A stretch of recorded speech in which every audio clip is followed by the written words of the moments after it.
ॐ नमः सिद्धेभ्यः। वन्दो परमानन्दकर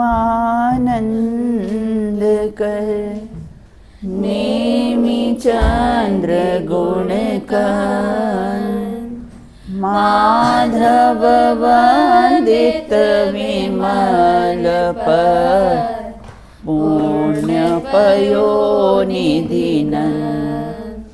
दोषदहन गुणगहन घन हरि करि हरि अरहं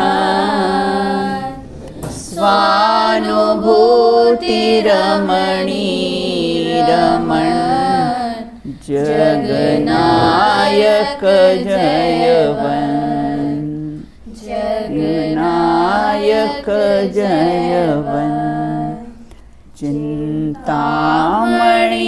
सम स्वयं का चैतन्य तत्व महान है।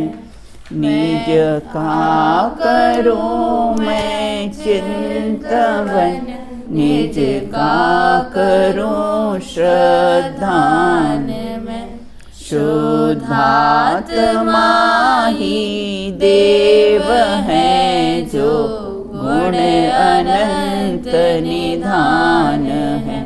मैं स्वानुभव में देख लूं आत्म स्वयं भगवान है। आत्म स्वयं भगवान है।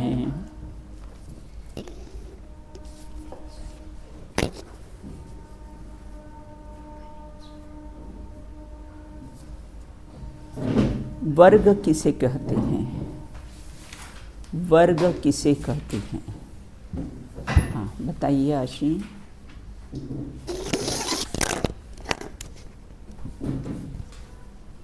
समान अविभागी प्रतिच्छेदों के समूह को वर्ग कहते हैं और चूंकि प्रत्येक परमाणु में अनंत अविभाग प्रतिच्छेद होते हैं इसीलिए प्रत्येक परमाणु एक वर्ग है। अच्छा, वर्ग, वर्गणा और स्पर्धक में क्या अंतर पाया जाता है? उदाहरण सहित बताइए। वर्ग, वर्गणा और स्पर्धक में क्या अंतर पाया जाता है? उदाहरण सहित बताइए। हाँ नमी बताइए। दीदी इसमें ना गेहूं का उदाहरण आया था। हाँ। जैसे गेहूं का एक दाना है। हाँ। तो वह वर्ग है। हाँ। और गेहूं की एक बोरी है तो वो वर्गना है। हाँ। और जो पूरा गोडाउन है ना तो वो स्पर्धक है। स्पर्धक है, बहुत अच्छा है ना। उसी प्रकार से ये तो अपना उदाहरण हो गया है ना। उसी प्रकार से कैसे हैं अविभाग प्रतिच्छेद, वर्गों का प्रतिच्छेद का समूह वर्ग है। और कैसे जो समान है ना, समान अविभाज्य प्रत्यय युगों के वर्गों के समूह को वर्गणा और वर्गणा के समूह को स्पर्धक। बस इतना आपको कैसा है याद रखना है।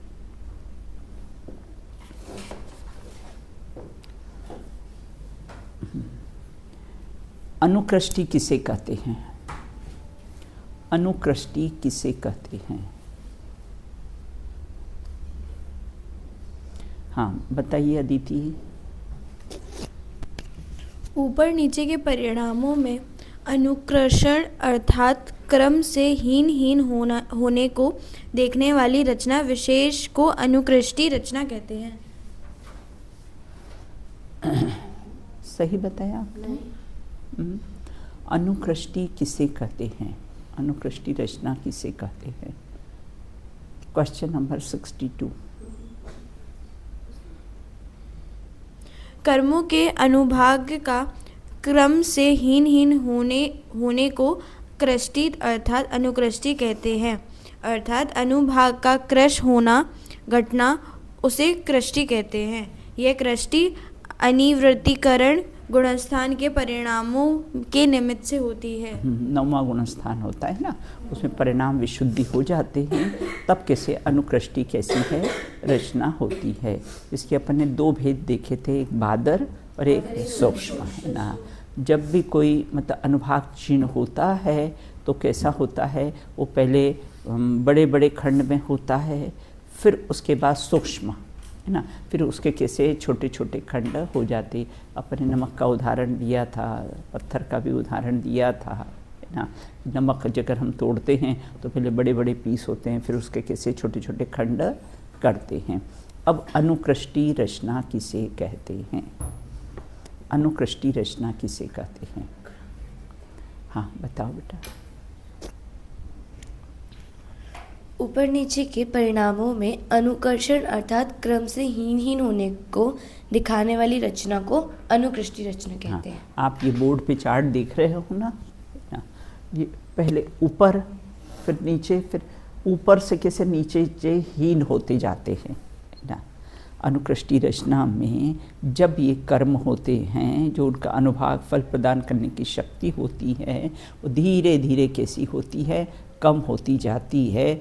उसका नाम कैसा है? अनुकृष्टि रचना कहते हैं। मार्गणा किसे कहते हैं? मार्गणा किसे कहते हैं? चलो मम्मी बताइए आज। किन्हीं विशिष्ट पर्यायों अर्थात भावों के आधार पर जीवों के अन्वेषण अर्थात खोज को मार्गणा कहते हैं। इसके 14 भेद होते हैं। 14 भेद होते हैं। इसके कैसे हैं? 14 भेद होते हैं। अपने सबको खोज लिया था, है ना, मनुष्य को, केवली को, सबको कैसा है, खोज लिया था। मार्गणा का पर्यायवाची शब्द कौन कौन से होते हैं?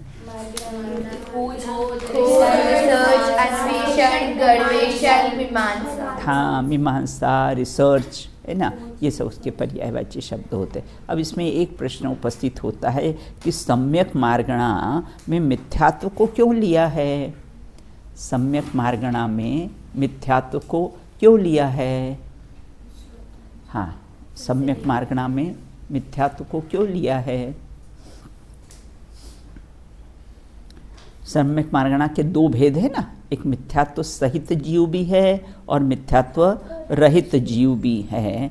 जैसे उदाहरण दिया, जैसे आम का बगीचा हो और अगर उसमें अगर 1-2 नीम के पेड़ लगे हों, फिर भी उसको कहते तो क्या है? आम का बगीचा ही कहते हैं। उसी प्रकार सम्यक मार्गणा में दोनों प्रकार के जीव होते हैं, इसलिए सम्यक मार्गणा में मिथ्यात्व को भी लिया है। औपशमिक सम्यक तो किसे कहते हैं? औपशमिक सम्यक्त्व किसे कहते हैं? कृति बताइए।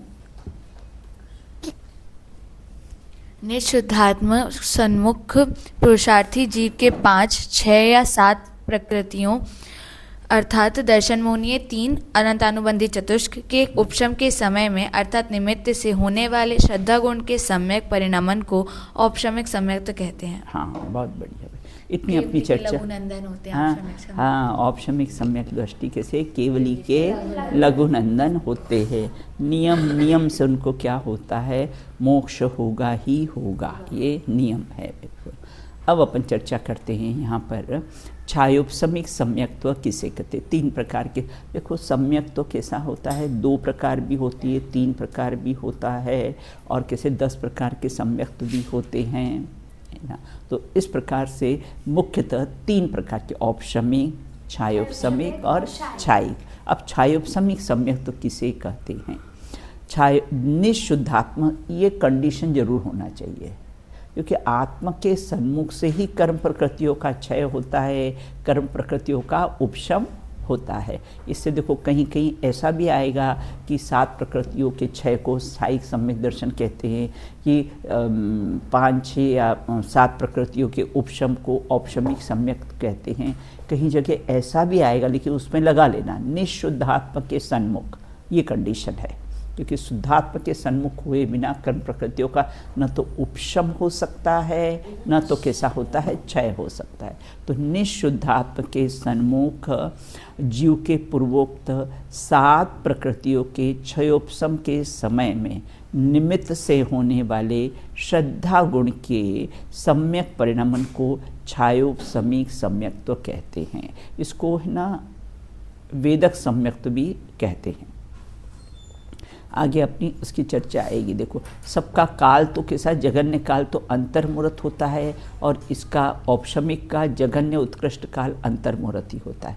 छायोपशमिक का उत्कृष्ट काल 66 सागर होता है और छायिक सम्यक दृष्टि का सादी अनंत। एक बार होने पर छायिक सम्यक दर्शन कैसा है, छूटता नहीं है। तो निश्चित कि 7 प्रकृतियों के समय में होने वाले क्षयोपशम में ना, तो देखो इसकी कंडीशन अपने समयसार नाटक में एक दोहा आया है, जेते जीव पंडित क्षयोपशम छायिक है, उपशमी क्षण माही आग माही क्षण माही पानी माही।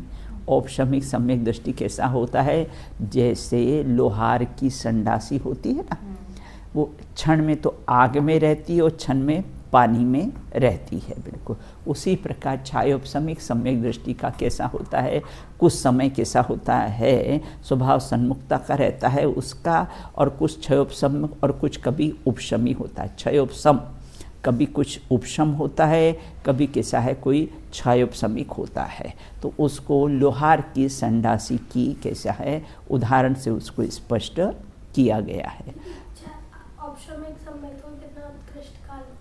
अंतर्मुहूर्त।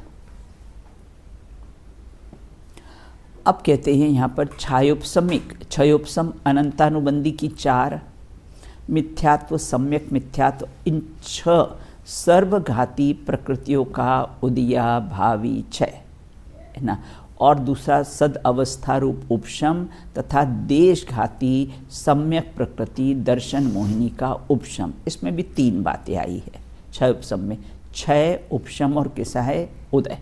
जैसे अपने क्षयोपशम की परिभाषा पढ़ी थी ना, वो छायोपशमिक सम्यक की। इसमें सर्वघाती प्रकृतियों का उदया भावी क्षय होता है, उन्हीं प्रकृतियों का भविष्य में जो उदय में आने वाली उसका उपशम होता है, और देशघात की जो सम्यक प्रकृति होती है उसका उदय आ जाता है। कि 11वें गुणस्थान से जो जीव गिरता है ना, किस कारण से गिरता है, बस ये दर्शन मोहिनी की कोई एक प्रकृति का उदय आ जाता है, उसके कारण सम्यक प्रकृति का उदय होने के कारण कैसे फिर वहाँ से उस गुणस्थान से गिर जाता है। इस प्रकार छायोपशमिक सम्यक्त्व होता है। इसमें कैसा है कुछ कैसे होते हैं, उदय होता है, कुछ उपशम होता है और कुछ क्षय होता है। इसमें चलमल अघाड़ दोष होता है। इस सम्यक से जीव कैसा होता है, श्रेणी नहीं चढ़ सकता है। जब भी श्रेणी चढ़ना हो तो फिर जब औपशमिक सम्यक तो करेगा फिर ही कैसा है श्रेणी चढ़ेगा। अब कहते हैं छायिक सम्यक दर्शन का काल कितना होता है, सादि अनंत। औपशमिक सबका जघन्य काल तो अंतर्मुहूर्त, और उत्कृष्ट काल कैसा है इसका, तो कैसा है एक बार प्रकट हो गया तो फिर कैसा है इसका सादी अनंत काल तक रहेगा। छायिक मोक्ष में ले जाके ही छोड़ेगा, तो सादी अनंत इसका काल होता है। और यह छायिक सम्यक दर्शन मात्र मनुष्य पर्याय में ही होता है। चौथे गुणस्थान में सिद्धों के समान, और सिद्धों के समान का है लघुनंदन कह दिया है ना इसको। और कैसा है इसके 3 भाव से बेटा ज़्यादा नहीं रहते हैं। जो छायिक सम्यक तो प्राप्त होता है ना, उसके 3 भाव से ज़्यादा नहीं रहते हैं। हो तो उसी भाव से वो मोक्ष चला जाए ना, अन्यथा कैसा है ज़्यादा से ज़्यादा होंगे तो कैसे 3 भाव होंगे, इससे उसके भाव ज़्यादा होते नहीं। क्योंकि कर्म प्रकृतियों को क्षय किया है ना, कर्म प्रकृतियों का नष्ट किया है, उन 7 प्रकृतियों को नष्ट कर करके है ना ये आगे बढ़े हैं। तो इसके कारण कैसे है, अब कहते निःशुद्धात्म के सन्मुख पुरुषार्थी जीव के पूर्वोक्त 7 प्रकृतियाँ, 7 प्रकृतियाँ तो आप सबको मालूम ही है। 7 प्रकृतियों के सर्वथा क्षय के समय होने वाले तथा भविष्य में अनंत काल पर्यंत रहने वाला जो श्रद्धा गुण का जो सम्यक परिणमन है उसको छायिक सम्यक्त्व कहते हैं। तो छायिक सम्यक दर्शन हमेशा छायोपशमिक सम्यक्त्व पूर्वक ही होता है। ये जो छायोपशमिक सम्यक्त्व होता है ना उसको बोलते हैं जोड़नी सम्यक्त्व। ये किसको जोड़ता है, छायिक से जोड़ता है। छायोपशमिक सम्यक्त्व को गुरुदेव श्री जोड़नी सम्यक्त्व कहते थे कि ये किससे जोड़ता है ना, ये कैसा है छायिक से जोड़ता है। तो जब भी छायिक सम्यक्त्व होगा वो छायोपशमिक पूर्वक ही होगा। आप 10th क्लास में जाओगे, अब 12th में जाओगे तो 11th पूर्व में 11th होगा, है ना, उसके बाद ही कैसा है आप 12th में जाओगे। तो उसी प्रकार छायिक सम्यक दर्शन हमेशा कैसा है दूसरे से, है ना, छायिक सम्यक दर्शन हमेशा छायोपसमिक सम्यक दर्शन पूर्वक ही होता है। भविष्य काल में अनंत काल पर्यंत छायिक सम्यक तो होता है, ये सिद्धों में भी होता है। अब कहते हैं औपशमिक सम्यक के कितने भेद होते हैं? बोले औपशमिक सम्यक तो कैसे हैं? 2 भेद होते हैं, प्रथमोपशम और द्वितीयोपशम। क्या अंतर पाया जाता है प्रथमोपशम सम्यक्त और द्वितीयोपशम सम्यक्त में? जिसने पहली बार किया और द्वितीयोपशम जिसने एक बार होके फिर से हुआ। हाँ बिल्कुल, है ना, प्रथमोपशम सम्यक्त में भी ऐसा ही होता है ना, जितनी बार मिथ्यात्व से सम्यक्त में आता है वो सब प्रथमोपशम सम्यक्त होता है। और द्वितीयोपशम सम्यक्त तो किस में होता है? अपन ने इसके बहुत सारे अंतर देखे थे। प्रथमोपशम सम्यक्त्व, है ना, ये तो कैसा है चौथे गुणस्थान में होता है, और कैसा है द्वितीयोपशम सम्यक्त तो जब श्रेणी मांडने के काल में, है ना, जब जीव कैसा श्रेणी मांडता है तब कैसा है ये औपशमिक सम्यक्त तो करता है, क्योंकि छायोपशमिक सम्यक्त में ये श्रेणी मांड सकता नहीं है, उसको कहते हैं द्वितीयोपशम सम्यक्त कहते हैं। पढ़ते हैं, पहले अपन ने इसकी चर्चा कर चुके हैं। प्रथमोपशम सम्यक्त्व किसे कहते हैं? प्रथम शब्द का अर्थ यहाँ क्या लेना? पहली बार नहीं। प्रथमोपशम सम्यक का अर्थ क्या लेना? पहली बार नहीं। अपन ने इसके लिए राष्ट्रपति की पत्नी का उदाहरण दिया था, बिल्कुल, है ना, कि उसको प्रथम महिला, देश की प्रथम महिला कहा जाता है।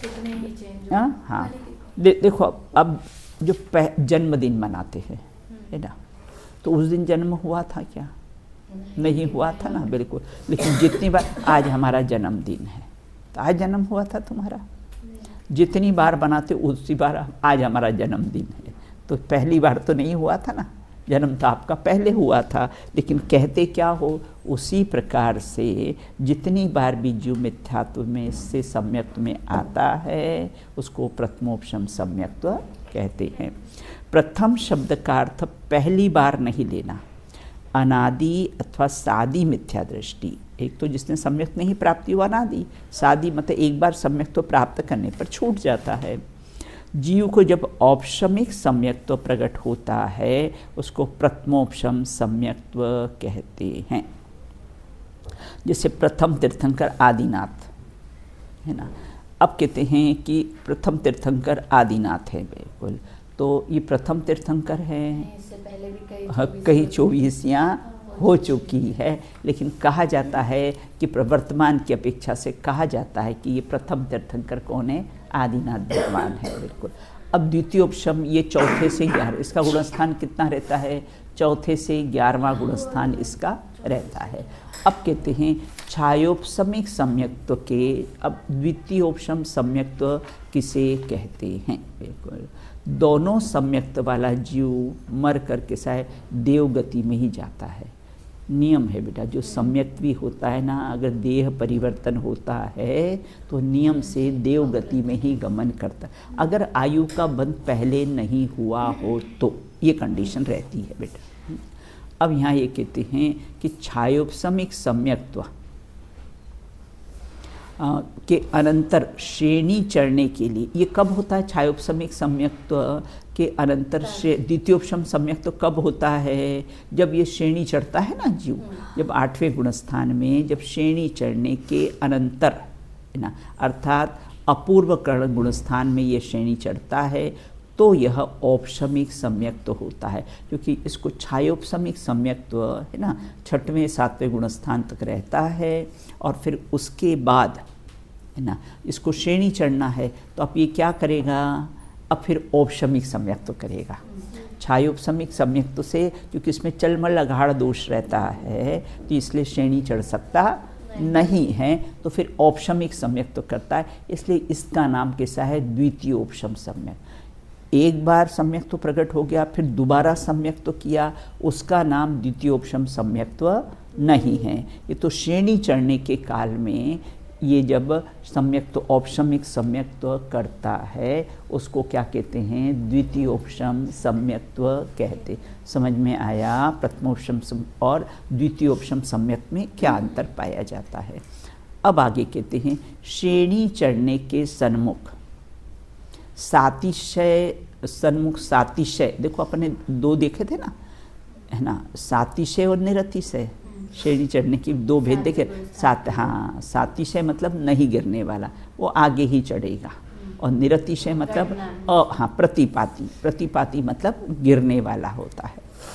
तो श्रेणी चढ़ने के सन्मुख सातिशय सप्तम गुणस्थानवर्ती जब छायोपशमिक सम्यक दृष्टि मुनिराज जब अनंतानुबंधी चतुष्क के विसंयोजन, है ना, तथा दर्शन मोहिनी की त्रिक, दर्शन मोहिनी की त्रिक कौन सी? मिथ्यात्व प्रकृति, ये त्रिक है बिल्कुल। अब उपशम के समय अर्थात निमित्त से होने वाले श्रद्धा गुण के सम्यक परिणमन को द्वितीयोपशम कहते हैं बिल्कुल ना। अब देखो यहाँ ये कहते हैं विसंयोजना किसे कहते हैं, आगे देखो इसमें आया है बिल्कुल, विसंयोजना किसे कहते हैं, कौन सा है इसमें?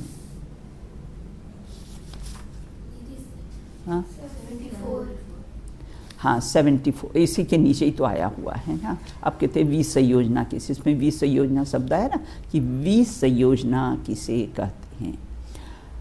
अनंतानुबंधी चतुष्क के अप्रत्याख्यानावरण, अनंतानुबंधी चतुष्क का कैसा है? अप्रत्याख्यानावरण में आदि 12 कषायों में और हास्य इत्यादि 9 कषाय कर्म रूप परिणमित होने को क्या कहते हैं? विसंयोजना कहते हैं ना। और ये भी बताया था कि ये सौनमुख से नष्ट नहीं होती, ये कन्वर्ट हो के कैसी होती है? नष्ट होती हैं। देखो अनंतानुबंधी चतुष्क मतलब, चतुष्क मतलब क्रोध मान माया लोभ, ये किस में कन्वर्ट होती है? अप्रत्याख्यानावरण, सम्यक दृष्टि हो जाता है चौथे गुण स्थान में। तो ये अनंतानुबंधी कैसे हैं? अप्रत्याख्यान में, और अप्रत्याख्यान से कैसा होता है? 12 है, अप्रत्याख्यान से फिर प्रत्याख्यान में, और हास्य इत्यादि 9 कषाय में परिणमित होने को विसंयोजना कहते हैं। और यह विसंयोजना का कार्य कब होता है? चतुर्थ से सप्तम गुणस्थान पर्यंत किसी भी एक गुणस्थान में विसंयोजना का कार्य होता है। मात्र अनंतानुबंधी की ही विसंयोजना होती है। तो अनंतानुबंधी किस में? अप्रत्याख्यान में कन्वर्ट होगी, अप्रत्याख्यान किस में होगी? प्रत्याख्यान में कन्वर्ट। इसे 12 कषाय और 9 कषाय में जब ये परिणमित होती है उसको बोलते हैं विसंयोजना कहते। समझ में आया? विसंयोजना किसे कहते हैं? और ये अनंतानुबंधी की ही विसंयोजना होती है। अब कहते हैं, अब 5 भावों की चर्चा करते हैं कि 5 भाव कौन कौन से होते हैं। देखो आपने तत्वार सूत्र में भी पढ़ लिया है पंच भाव। कौन से सूत्र याद है आपको? शैको भाव मिश्रस जीवस स्वतत्व मौदायिक पारिणामिक कौच। वहाँ भी कैसा है? ये सूत्र आया है, हाँ पहला सूत्र है। अब कहते 5 भाव है, इसको असाधारण भाव कहते हैं। असाधारण भाव क्यों कहते हैं इसको? क्योंकि मात्र ये जीव में ही पाए जाते हैं और अन्य 5 द्रव्यों में नहीं पाए जाते हैं, इसलिए इसको क्या कहते हैं? हाँ असाधारण, कॉमन नहीं है। असाधारण, देखो साधारण मतलब कॉमन, असाधारण मतलब कॉमन नहीं है, इसलिए कैसे मात्र जीव में ही 5 भाव पाए जाते हैं, इसलिए इसको कैसे असाधारण भाव कहते हैं। अब जीव के असाधारण भाव किसे कहते हैं? वो कितने प्रकार के होते हैं? देखो मुनिराज के कितने भाव होते हैं? भेद विवक्षा और अभेद विवक्षा से बिल्कुल। और अरहंत को कितने भाव होते? अपन ये विचार करेंगे। अब जीव के अतिरिक्त अन्य द्रव्यों में न पाए जाने वाले अर्थात मात्र जीव में ही पाए जाते हैं और किसी में पाए जाते नहीं हैं, इसको असाधारण भाव कहते हैं। पहला भाव, पहला औपशमिक भाव, ना। ये औपशमिक भाव अपने जल के उदाहरण से समझाया था।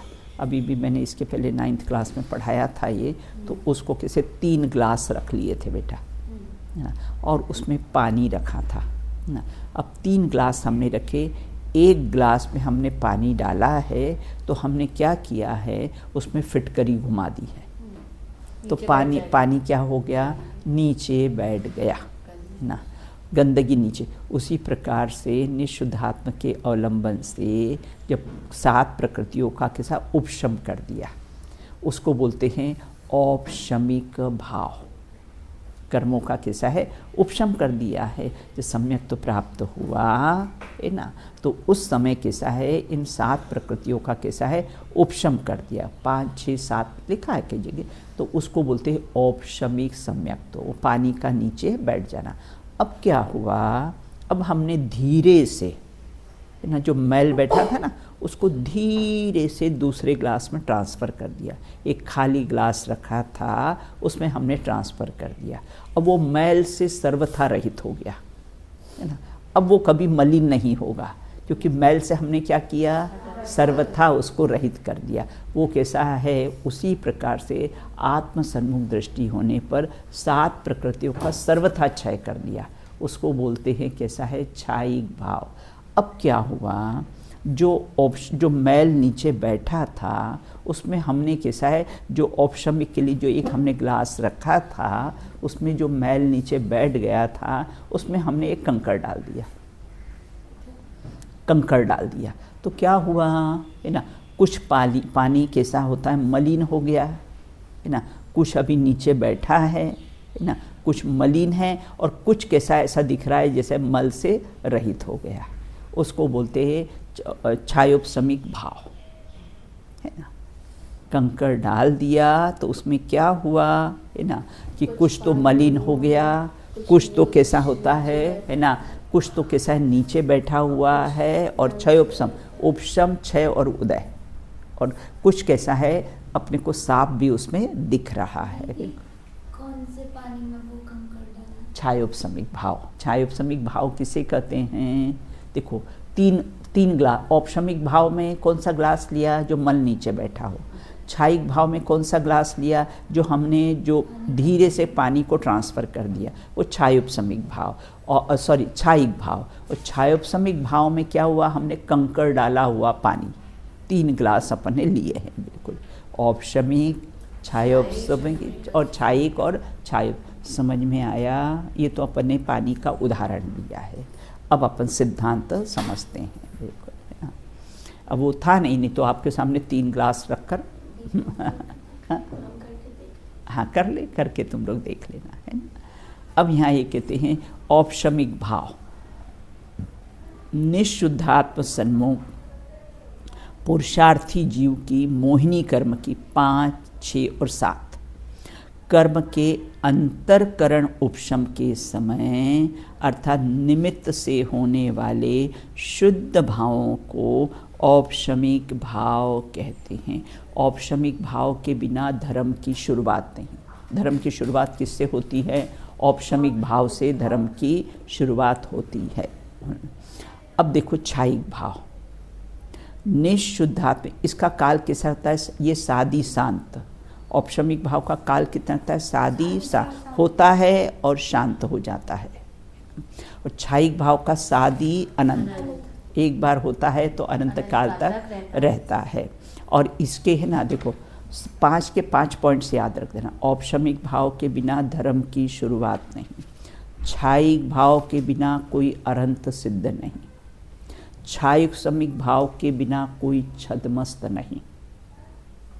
छदमस्त मतलब 12वें गुणस्थान, पहले से 12वें गुणस्थान वर्ती को छदमस्त, छदम और स्थ। छदम मतलब आवरण, स्थ मतलब स्थित रहना, उसको बोलते छदमस्त ना। तो और छायोपशमिक भाव के बिना कैसा कोई छदमस्त नहीं, औदैहिक भाव के बिना कोई संसारी नहीं, और पारणामिक भाव के बिना कोई द्रव्य नहीं। फिर से मैं बोलती, 5 पॉइंट्स याद रखना। ना। सबसे पहले औपशमिक भाव के बिना धर्म की शुरुआत नहीं। औपशमिक भाव के बिना धर्म की शुरुआत नहीं।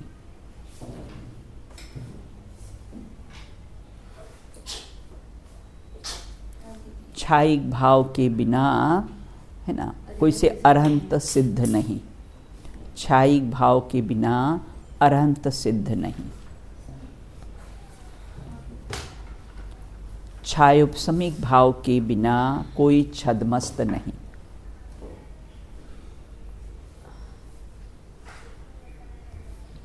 और औदायिक भाव के बिना कोई संसारी नहीं। 14वें गुणस्थान तक रहता है औदायिक भाव, असिद्धत्व नाम का औदायिक भाव, और के बिना कोई कैसा है, संसारी नहीं। और पारणामिक भाव के बिना कोई द्रव्य नहीं। पारणामिक भाव के बिना कैसा है, कोई द्रव्य नहीं।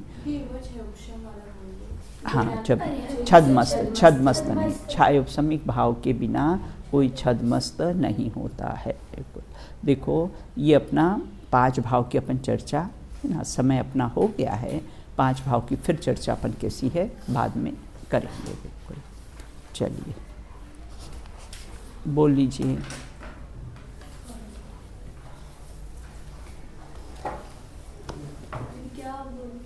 वो बोलो ना बेटा, 22वां कलश बोलो बेटा। समय सार का 22वां कलश बोलो तो अपने को कैसा है याद हो जाएगा। देखो मैंने, है ना, निकाला और मेरा 22वां कलश निकल गया। चलो चलो लो बोलो, ये लो बोलो। नमी बोलो, यहाँ से सब मिलकर बोलो 22वां कलश। जगदिदाने मोह माझा नलीडं रसयतु रसिकानां रोचनं ज्ञानबोध इह कथमपि नात्मा नात्मना साकमेका किल कलयति काले क्वापि दादात्मवृत्तिम्। इसका वो शब्द मुझे, अब तो छोड़ो, अब मोह को त्यजतु, अब तो मोह को छोड़ो, मतलब कब तक करते रहोगे। आचार्यों को बहुत करुणा आती है बिल्कुल कि आखिर कब तक करते रहोगे ना। चलिए बोलिए अनंतानंत सिद्ध परमेश्वरी भगवंतों की जय हो। नित्य बोधनी द्वादशांग में जनवाणी माता की जय हो। अस्थि की मस्ती में मस्त रहने वाले समस्त वीतरागी संतों की जय हो। शासन नायक भगवान महावीर स्वामी की जय हो। अहिंसा में परमोज्जन धर्म की जय हो। एक साथ बोलिए जय जिनेन्द्र जय जय जिनेन्द्र। जिनेन्द्र।